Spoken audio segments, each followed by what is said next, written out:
போச்சு. அது சும்மா மைல்ட் அட்டாக்கு தான், ஒன்றும் பிரச்சனை இல்லைன்னாங்க. இப்போ திடீர்னு என்ன ஏதுன்னு எனக்கு ஒன்றும் விளங்கலனே. பைத்தியம் பிடிக்கிற மாதிரி இருக்கு. அப்படியெல்லாம் ஒன்றும் இல்லைண்ணே. அந்த மாதிரிலாம் ஆகிறதுக்கெல்லாம் வாய்ப்பே கிடையாது. அவர் என்ன பண்ணாரு, வீட்டில் தானே இருந்தாரு, வேலை வெட்டிக்கெல்லாம் போகாம. ஏமா வேலை வெட்டிக்கு போகலினாலும் ஏதாவது நினைச்சுக்கிட்டே மனசுக்குள்ளே புழுகி புழுகி கடந்தாலும் அப்படி இருக்கும்ல. ஏற்கனவே உங்க பையன் எங்க வீட்டு பொண்ணுனா அந்த பிரச்சனை வேற, அதெல்லாம் மனசுக்குள்ள யோசிச்சுக்கிட்டு இருந்திருப்பாரு என்னவோ. என்னாலும் ஒன்றும் தெரியலையேனே, எனக்கு ஒன்றும் புரியலையே. மண்டை மூளையே வேலை செய்ய மாட்டேங்குது எனக்கு. இந்த பையன் இன்ன வரைக்கும் வரவே இல்லை. இந்த மனுஷனை வச்சுக்கிட்டு நான் என்ன பண்றது சொல்லுங்க பாப்போம்.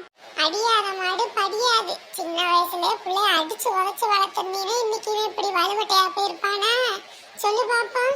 ஒத்த பிள்ளைய அடிச்சு உதச்சு என்ன பண்ண போறோம் சொல்லுங்க பாப்போம். நாங்க வாழ்றதே அவனுக்காக தான். சம்பாதிக்கிறது எல்லாமே அவனுக்கு தானே. செல்லம் கொடுத்து வளர்த்தேன், கடைசியில இப்படியா நிக்கணும். பிள்ளைங்களுக்கு ஒரு அளவு தாம செல்லம் கொடுக்கணும்.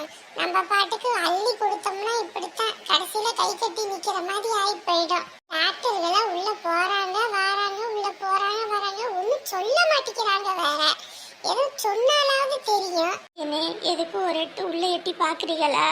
சரி நான் போய் பாக்குறேன்.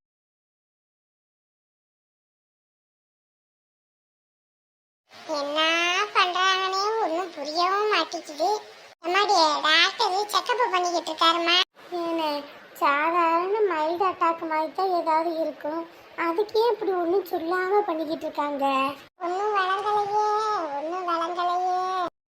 அந்த மனுஷன் வேலை வெட்டிக்கு எதுவும் போயிருந்தாருன்னா கூட உடம்பு பிரியா இருக்கும், எதை பத்தி யோசிக்காம இருப்பாரு. அதனாலேயே நான் தலையால அடிச்சுக்கிட்டேன், வேலைக்கு போங்க வீட்டில் இருந்தா அதே யோசனையா கிடக்கும்னு. எங்க அந்த மனுஷன் கேட்குறாரு? எப்போ பார்த்தாலும் இந்த வீட்டிலே இருந்துக்கிட்டு அதை இதன்னு கண்டதை கடியதை யோசிச்சுக்கிட்டே இருந்துட்டு நம்மளை போட்டு பாடா படுத்தி எடுக்கிறாங்க. வீட்டுல இருக்க உங்களுக்கெல்லாம் வந்துட்டு வெளியில போற மனுஷனுக்கு எவ்வளவு கஷ்டம் இருக்குன்னு தெரியுமா? சொல்லுங்க பாப்போம். உன்னை விட்டு பின்னாடி பேசுவாங்க, பிள்ளைய ஒழுங்கா வளர்க்க தெரியலன்னு வளர்க்கலன்னு.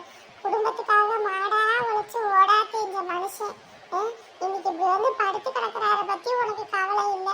எப்ப பார்த்தாலும் வேலைக்கு போகல வீட்டுல இருந்தாரு, வேலைக்கு போல வீட்டுல இருந்தாருன்னு சொல்லிக்கிட்டு இருக்க. வேலைக்கு போய் கையில 10 இருந்தா தானே பிரச்சனை இல்லை, இல்லைன்னா கஷ்டம் தானே.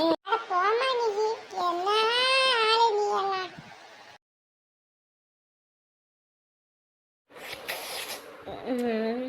அடடே பரவாயில்ல, நல்ல உப்பு காரம் எல்லாம் நல்லா சுருக்குன்னு நல்லா இருக்குது.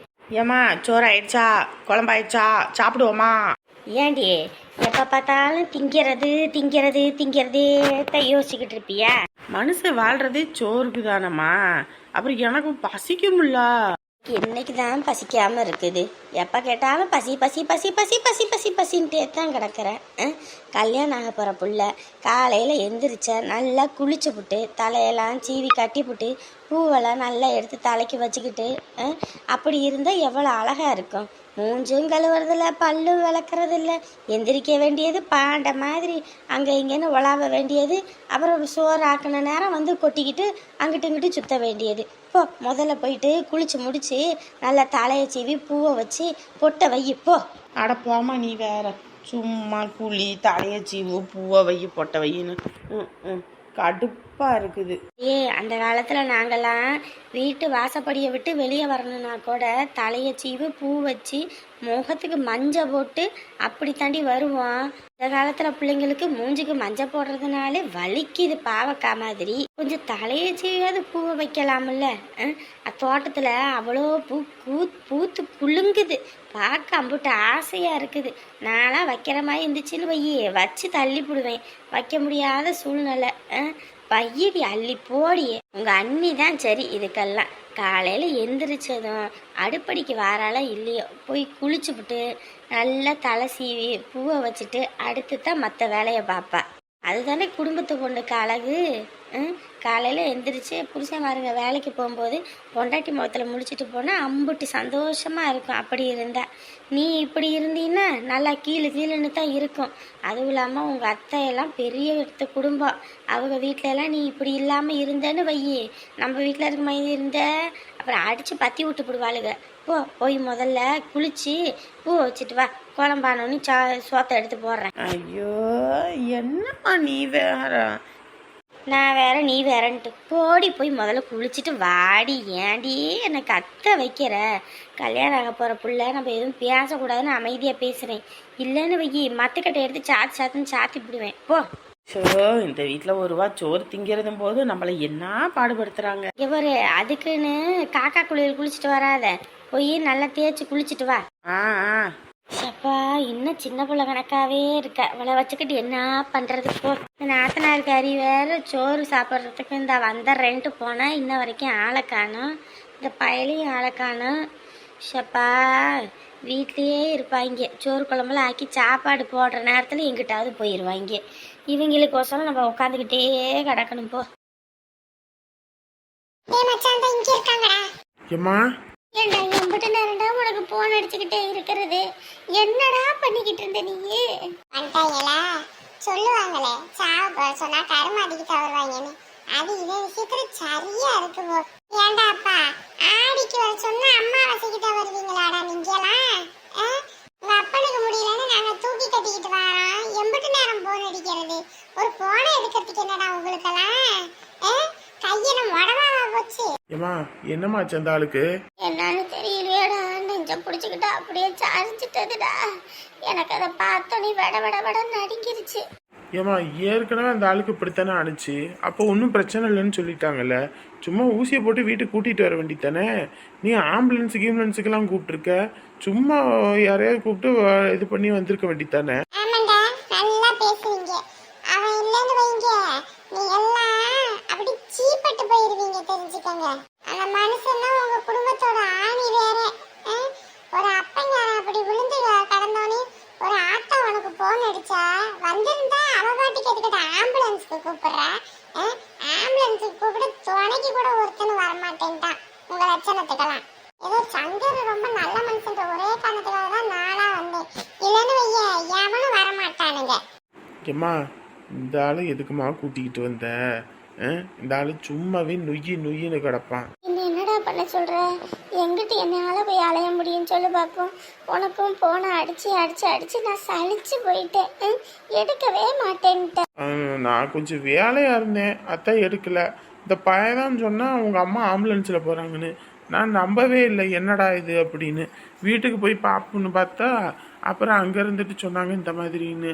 சும்மா சாதாரண மயக்கத்துக்கு போய் நீ இவ்வளோ பில்டப் பண்ணணுமா? சொல்லு பார்ப்போம். எப்பாடி அப்பா, இவெல்லாம் என்ன பயனே தெரியலையே ஆண்டவா. சீ சீ சீ சீ சீ சீ. இவனுங்க இந்த மாதிரிலாம் பேசுவாங்கன்னு தெரிஞ்சா அப்பயே இவனுங்க எல்லாம் பெற்றிருக்க கூடாது. பொம்பளை பிள்ளைங்களை பெற்றா கூட ஒரு நேரம் நினைச்சு பார்த்து கஞ்சி ஊத்துங்க போல இருக்கு. இவனுங்க என்னடா இவ்வளவு கேவலமானவங்களா இருக்கானுங்க. இப்ப எப்படிங்க இருக்காரு? ஒன்னும் சொல்லலையப்பா. டாக்டர் மாருங்க வராங்க போறாங்க, ஒன்னும் சொல்ல மாட்டேங்கிறாங்க. டெஸ்ட் எடுங்கன்னு எழுதி கொடுத்தாங்க. நாங்களும் கூட்டிட்டு போயிட்டு அவங்களே வராங்க வைக்கிறாங்க. ஒன்னும் புரியல. சரி, ஒன்றும் பிரச்சனை இருக்காது. அப்படி இல்லாம இருந்தா பரவாயில்லையேடா. என்னன்னு தெரியலடா, இந்த தடவை மயங்கி விழுகும்போது ஒன்ன தாண்டா பார்க்கணும்னே சொல்லிக்கிட்டு இருந்தா. அப்படி எதனாலனே தெரியல எனக்கு. எதுக்கு? அப்போ கூட என்னை கழுவி ஊற்றணும், அதுக்கு தானே கூப்பிட்டுருப்பது. வேற எதுக்கு என்னை கூப்பிட்டுருப்பது? அப்படி சொல்லாதடா. அந்த ஆளுக்கும் ஏக்கம் இருக்கும்ல. 1000 தான் உன்னை திட்டுனாலும் வச்சாலும் உன் மேல பாசம் இல்லாமையாடா போயிரும்.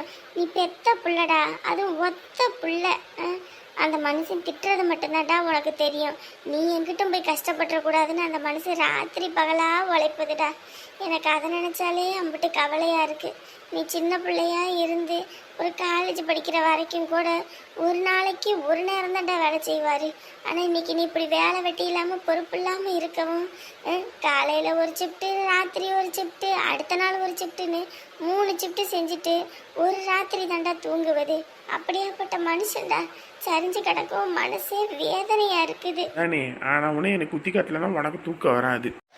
எங்க விட்டு பிள்ளை எப்படித்தான் இவனை விரும்பிச்சுன்னு தெரியல. இவன் என்ன சென்னம்னே தெரிய மாட்டேங்குது.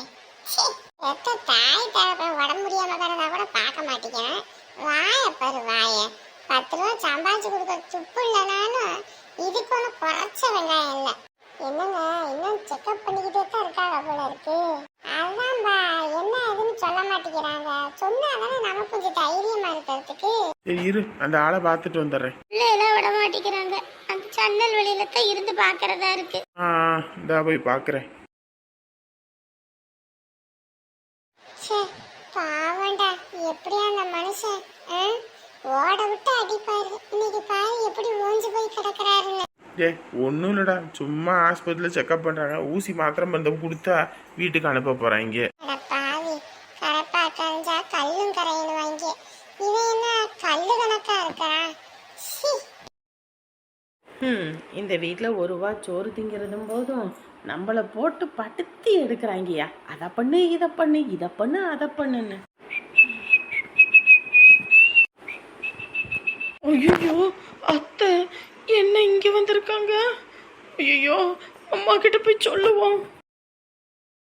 ஆளை பார்த்தோன்னே இந்த ஓட்டம் ஓடுறத பாத்தியா?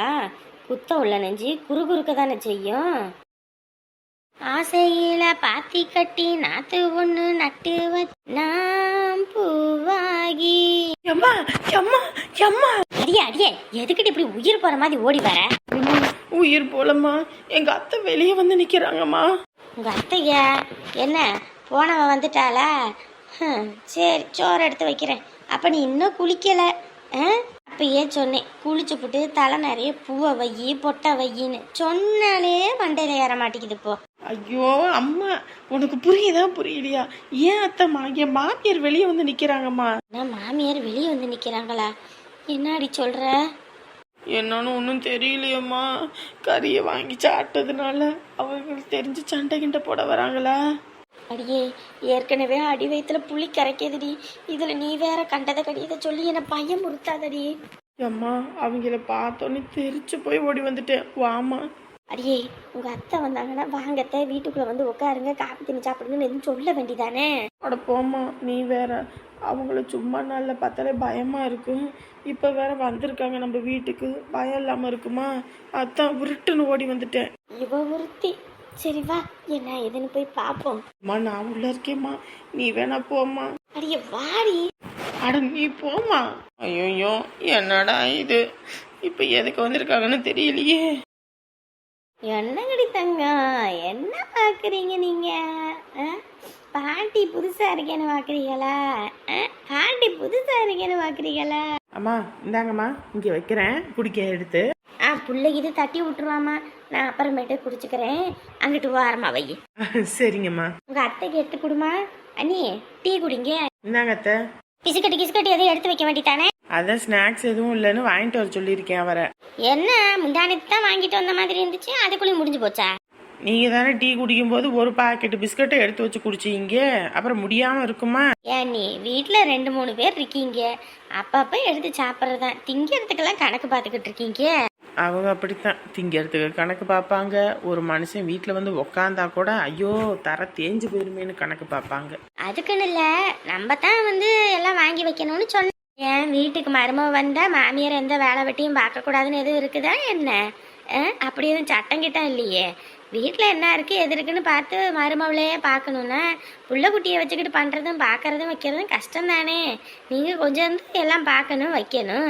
ஒத்த கையே எதிர்பார்க்க முடியுமா? மருமவ இங்கே இருக்கனால பிரச்சனை இல்லை, அவங்க ஆத்தா அப்பா வீட்டுக்கு போயிட்டா என்ன பண்ணுறது? நம்ம தானே எல்லாத்தையும் பார்த்து பண்ணுவோம், அந்த மாதிரி தான் பண்ணணும்.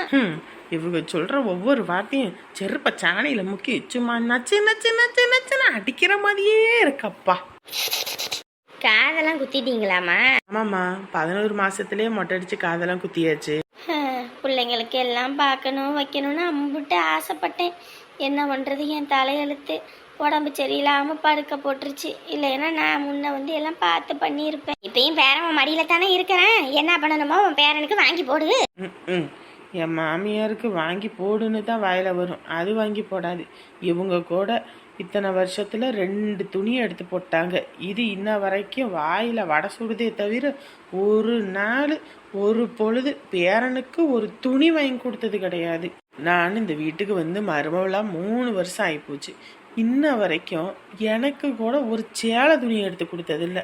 வாயை மட்டும் பாரு 8 ஊருக்கு பேசும். செஞ்சுட்டா போச்சு. என் பேரனுக்கு செய்யாம வேற யாருக்கு நான் செய்ய வரேன்? வேற யாருக்கிட்ட தங்க பிள்ளை நாங்கள் செய்ய வரோம்? ஊரில் காடு கரையெல்லாம் இருக்குதா இல்லை எப்படி? உடம்பு முடியாதனால நம்மளும் முதல்லமாய் வேலை வெட்டியெல்லாம் பார்க்க முடியறதில்ல.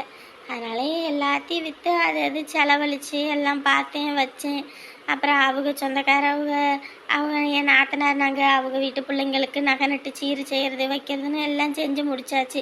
இனி ஒரே ஒரு காடு, ஒரு வீடு ஒன்று இருக்குது. ரொம்ப பெருசாலாம் இல்லை, 100 செண்டு இடமும் இந்த ஒத்த வீடுன்னு தான் கிடக்குது. அவங்களுக்கெல்லாம் அம்பிட்டு செஞ்சுருக்கீங்க, இவங்களுக்கு எதுவுமே செய்யலை. எதுவும் செய்யாமையா இருந்தேன் சொல்லுங்க பார்ப்போம். இந்த பிள்ளைங்க காது குத்துக்கு வளர்ந்ததுக்குன்னு எல்லாம் செஞ்சேன். இந்த பேர பிள்ளைங்களுக்கு தான் ஒன்றும் செய்யலை. உங்கள் பெரிய அண்ணன் பிள்ளைய அவங்க பேத்திக்கெல்லாம் செஞ்சீங்க. என்ன அப்பனை உடம்புல நல்லா ரத்த ஓட்டம் தெம்பு கிடந்துச்சு, அதனால எல்லாம் செஞ்சோம் வச்சோம். செய்யாமையா போகிறேன், அதெல்லாம் செஞ்சு விடுவேன். வீட்டுக்கு வந்தவங்களுக்கு எதுவும் செஞ்சு கொடுக்கறதுக்கு மனசு வரல. அதை செய்யலை இதை செய்யலை அதை செய்யலை இதை செய்யலைன்னு தான் அடிச்சுக்கிட்டு கிடக்கேன் மாமியார். என்ன ஜென்மமோ போ. சமந்தி வாங்க சமந்தி, ஏன் வெளியிலே நிற்கிறீங்க? உள்ளே வர வேண்டியதானே, நம்ம வீடு உங்கள் வீடு. எவ்வாறு உன் வீட்டில் ஒன்று நான் விருந்து திங்கிட்டு போகிறதுக்கு ஒன்றும் வரல. உனக்கெல்லாம் ஒரு தடவை சொன்னால் மண்டையில் ஏறாதுல்ல. என்ன ஆச்சு சமந்தி? பாரு, இன்னும் நான் உன் வீட்டிலேருந்து பொண்ணு எடுக்கலை. நானும் என் பையனை உனக்கு ஒன்றும் உன் வீட்டுக்கு ஒன்றும் கட்டி கொடுக்கல சரியா? இந்த சம்மந்தி சாமந்தி இந்த மண்ணா கட்டியெல்லாம் என்கிட்ட வச்சுக்க கூடாது. நானும் உன் குடும்பத்துக்கு 1000 வாட்டி சொல்லிட்டேன். இந்த கல்யாணத்துக்கு முன்னாடி உன் பிள்ளை என்கிட்ட பையன் கூட பேச வைக்காத. 4 இடத்துக்கு எங்களால் போய் பஞ்சாயத்து பண்ணும்போது அது எங்களுக்கு அசிங்கம் அவமானம் அப்படின்னு சொல்லிட்டேன். ஆனால் உன் மர மண்டைக்கு ஏறவே ஏறாதுல்ல எப்பயும். நானும் போனா போது பையன் விரும்பிட்டானேன்னு ஒவ்வொன்றையும் பல்ல கடிச்சுக்கிட்டு பொறுத்துக்கிட்டு போனேன்.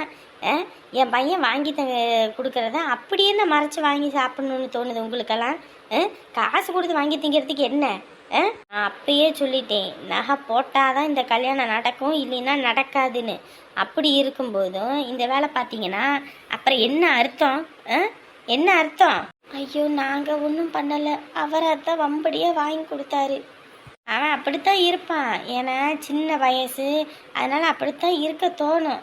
ஒரு வயசு வந்ததுக்கப்புறம் உங்களுக்கு தான் அது அசிங்கம் கேவலம் சொன்னால் உங்கள் மரமண்டைக்கெல்லாம் புரியாதா? உன் பையன் சம்பாதிக்கிறான், உன் மருமவை சம்பாதிக்குது, 2 பேர் தானே வீட்டாளு. சம்பாரிச்சு கொடுக்குறாங்க, நல்லா தானே வாங்கி வச்சுக்கிறீங்க. ஏன் வாங்கி திங்கிறதுக்கு என்ன காசு செலவாயிருமா? இல்லை எவன்டா இழிச்சவன் இருப்பான் பணக்காரன் அப்படின்ட்டு நினச்சிட்டு இருக்கீங்களோ? ஐயோ, அப்படியெல்லாம் ஒன்றும் இல்லை. இங்கே பாரு சாந்தா, நீ யாரு எப்படியாப்பட்ட ஆளுன்னு எனக்கு தெரியும் சரியா? உன் நடிப்பு வெங்காயத்தெல்லாம் ஏன் கடிச்சிக்க கூடாது. தொலைச்சி கட்டிவிட்டு போய்கிட்டே இருப்பேன். இல்லை இப்படி இந்த இல்லை இப்படி அப்படின்னு இந்த நடிப்பு போடுற வேலையெல்லாம் என்கிட்ட வச்சுக்காத சரியா? நான் உலகத்தில் அத்தனை நடிப்பையும் பற்றி சுற்றி வரவ சரியா? அம்புட்டு பேத்துக்கு வட்டி பணம் விட்டு எவன் எப்படி நடிப்பான், எவன் எங்கே பூந்துருப்பான், எப்படி பிடிக்கணும்னா அத்தனையும் பிடிச்சி காட்டுவேன். என்கிட்ட இந்த வெங்காய நடிப்பெல்லாம் ஏன்ட்ட வேணாம் சரியா? இதை நம்புறதுக்குன்னே ஏதாவது ஒரு கூட்டம் கும்பல் இருக்கும், அவங்கக்கிட்ட வேணா போய் சொல்லு. இன்னொரு தடவை இந்த வேலை பார்த்தீங்கன்னு வையி, அப்புறம் மனுஷியாக இருக்க மாட்டேன்னு சொல்லிட்டேன். இங்கே வரு, இதுதான் உன் குடும்பத்துக்கும் முதலும் கடைசியுமான வார்னிங்கு. இதுக்கப்புறம் கல்யாணம் முடிகிற வரைக்கும் ஏதாவது பண்ணிக்கிட்டு திரிஞ்சிங்க, அப்புறம் அந்த கல்யாணத்தையும் நிறுத்திவிட்டு போயிடுவேன் சொல்லிட்டேன். இந்த தங்கம் சொல்லுவா, செய்ய மாட்டான்னு நினைக்காத. நான் செய்ய ஆரம்பிச்சேன்னு வையி, நீ எல்லாம் தாங்க மாட்ட சரியா?